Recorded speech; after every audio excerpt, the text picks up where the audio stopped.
Shalom. Comme vous le savez, tous les mercredis, je vous parle de la préparation de la journée. L'une des choses qui m'aide à préparer la journée, le matin quand je me réveille, je suis toujours préparé au fait que ce que je ne vais pas avoir n'est pas pour moi. Ce qui pousse une personne à se lamenter, à être frustrée ou de mauvaise humeur, c'est souvent le fait de ne pas avoir obtenu certaines choses, alors qu'elle pensait qu'en priant, elle recevrait tout ce qu'elle désirait ou demandait. Quand tu prépares la journée, apprends à dire à Dieu que tu veux obtenir ce qu'il a préparé pour toi uniquement. Il se pourrait qu'aujourd'hui tu aies prévu de vaquer à tes activités habituelles ou que dans ton commerce tu espères attirer beaucoup de clients. Mais l'essentiel est de prier afin de recevoir les clients que Dieu mettra sur ton chemin, ceux qu'il a déjà préparés pour toi. Prie pour que Dieu te donne le marché qu'il a préparé pour toi. Préparer sa journée ne consiste pas seulement à suivre une habitude, c'est prier avec la conviction que tes paroles ont un impact réel, tout en cherchant à t'aligner sur la volonté de Dieu. Tu ne demanderas pas à Dieu ce que tu veux qu'il fasse sans te préoccuper de sa volonté. Par exemple, tu peux vouloir un grand marché pour gagner plus, mais Dieu voit que ce n'est pas encore l'heure, ce n'est pas encore le bon moment. Si tu t'obstines ou si tu insistes à vouloir ce grand marché, il se peut que même en l'obtenant, tu rencontres des difficultés. Non pas parce que c'est mauvais en soi, mais parce que Dieu avait prévu autre chose pour toi et tu y as insisté en voulant tout de suite. Ce n'est pas parce que Dieu refuse de te bénir avec de grandes choses, mais chaque jour, il prépare quelque chose pour toi. Il est donc plus sage de marcher selon son plan, de cheminer avec lui, plutôt que de chercher à le dévancer. Il faut donc que tu pries pour avoir uniquement ce que Dieu a préparé pour toi aujourd'hui.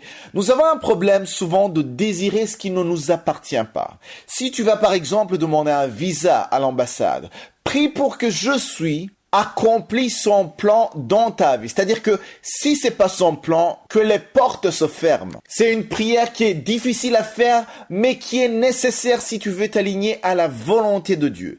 Dans ce cas, tu ne vas pas te lamenter quand ce que tu cherches ne marche pas, car tu sais que tu as préparé la journée en marchant dans la volonté de Dieu. Tu seras confiant parce que est au contrôle de ta journée. Nous allons lire dans Ephésiens chapitre 2, verset 10.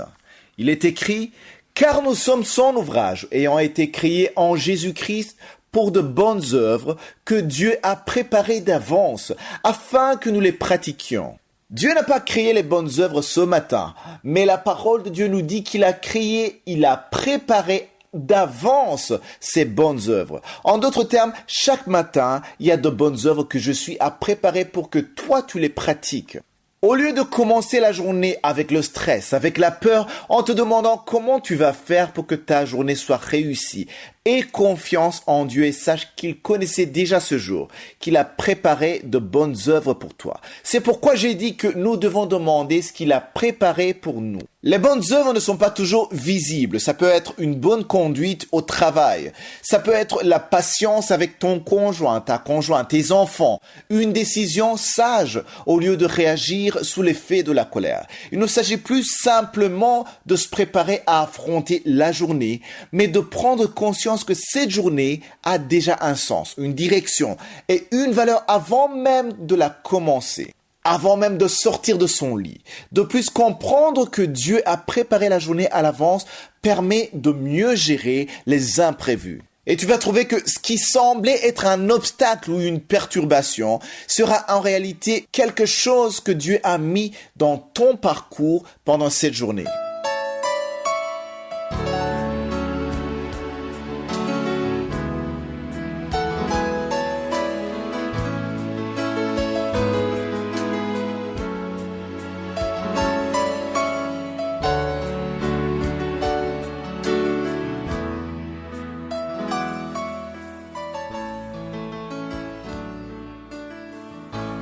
Nous sommes maintenant dans le moment réservé à l'enseignement. Nous continuons à étudier la lettre que Paul a écrite à Tite. Hier en terminant, je vous parlais des anciens de l'Église. Je veux encore y revenir parce qu'aujourd'hui, dans beaucoup d'églises dans le monde, quand on parle d'un ancien de l'Église, c'est comme quelqu'un qui se prépare à devenir pasteur ou bien qui est juste l'assistant du pasteur. Dans beaucoup d'églises, il y a des pasteurs, il y a des anciens, il y a des diacres. Mais ici, quand vous lisez les lettres de Paul, chaque fois que tu liras la lettre où Paul parle d'anciens dans l'église, ce n'est pas juste un assistant de pasteur, c'est comme un pasteur, c'est un berger. Quand on parle d'ancien, c'est un berger. Aujourd'hui, ce qu'on appelle pasteur, tout ce qu'on appelle pasteur aujourd'hui, à l'époque de Paul, on les appelait des anciens. Et quand on parle d'ancien, ce n'est pas l'âge, ce n'est pas quelqu'un qui est vieux, c'est quelqu'un qui est mature, qui a la maturité spirituelle. C'est ça, un ancien. Et souvent, quand il fallait prendre des décisions concernant l'église, il y avait ce qu'on appelait le conseil des anciens. Et dans des églises, il y avait ce qu'on appelait des évêques. Un évêque, c'était comme un apôtre aujourd'hui, ce qu'on appelle apôtre ou missionnaire. C'est quelqu'un qui pouvait commencer une église ou bien il supervisait beaucoup d'églises. C'est ce qu'on appelle évêque ou bishop. D'autres parlent aujourd'hui de bishop. Mais il faut comprendre le mot ancien, ça ne veut pas dire quelqu'un qui est second le pasteur, ça veut pas dire quelqu'un qui est vieux, ça veut dire un ministère pastoral. C'est ça, un ancien. L'objectif de cet enseignement est de comprendre ce qui se fait dans l'église afin que nous prions pour nous-mêmes d'abord et surtout que nous prions pour les dirigeants, les pasteurs, les évêques, ce qu'on appelle leaders dans l'église. Il faut qu'on prie pour eux. Je me suis rendu compte que très peu de gens prient pour le pasteur. Et ici, dans la lettre de Paul, si vous lisez ce premier chapitre, on voit qu'il insiste. Il veut vraiment qu'il y ait de l'ordre. Parce qu'il y avait un grand désordre causé surtout par la doctrine des Juifs qui ne voulaient pas comprendre qu'il y a la transition vers le Nouveau Testament. Et même si tu n'es pas pasteur, ça te concerne. Ce que je te demande aujourd'hui dans cette émission, prie pour ton pasteur, prie pour ton leader. C'est très important, car aujourd'hui, dans beaucoup d'églises, il y a beaucoup de désordre. Mais ce que j'ai remarqué, c'est que les chrétiens, au lieu de prier pour leur pasteur, ils commencent à les critiquer. Aujourd'hui, ils se permettent même de les critiquer sur les réseaux sociaux. Je vais vous rappeler quand Pierre a sévèrement réprimandé Ananias, après la mort d'Ananias, la parole de Dieu dit qu'il y a eu la crainte dans l'église et après il y a eu beaucoup de miracles et des prodiges qui se sont produits.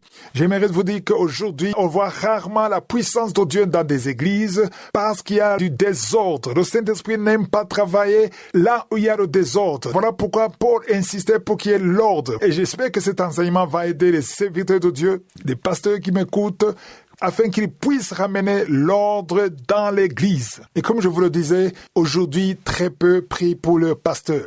Au lieu de prier pour les pasteurs ou les serviteurs de Dieu, vous les critiquez sur les réseaux sociaux et vous partagez les vidéos qui montrent les faiblesses ou les erreurs des serviteurs de Dieu. La plupart sont des mensonges, même si c'était vrai, priez pour eux. N'allez pas le critiquer, n'allez pas l'accuser, parce que vous n'aidez pas le corps de Christ. Chaque fois que tu publies sur les réseaux sociaux des critiques concernant ton pasteur, il faut que tu saches que tu contribues à la destruction du corps de Christ. Tu es en train de détruire l'église de Jésus-Christ, l'église pour laquelle Jésus-Christ a donné sa vie, son sang. Cela ne t'aide pas toi-même et ça n'aide pas le corps de Christ. Au contraire, tu es en train de contribuer à l'œuvre de Satan. Cesse de critiquer ton pasteur, mais commence à prier pour lui. Quand tu pries pour ta famille, rappelle-toi de prier pour ton pasteur dans l'église où tu es. Et ça m'étonne de voir les gens qui ne font que critiquer leur pasteur et ils restent dans ces églises. Tu dis, rien ne va, il fait ceci, il fait cela, mais tu restes là et tu le critiques. Et je te pose une question.